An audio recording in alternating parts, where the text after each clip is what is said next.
केशवाय नमः। ॐ नारायणाय नमः। ॐ माधवाय नमः। ॐ गोविन्दाय नमः। ॐ विष्णवे नमः। ॐ मधुसूदनाय नमः।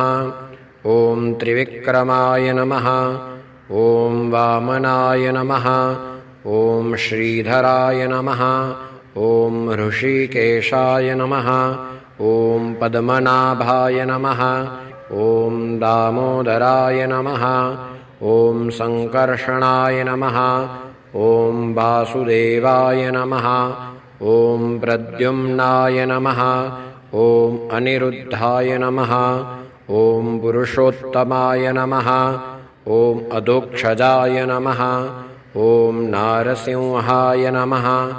ॐ अच्युताय नमः। ॐ जनार्दनाय नमः।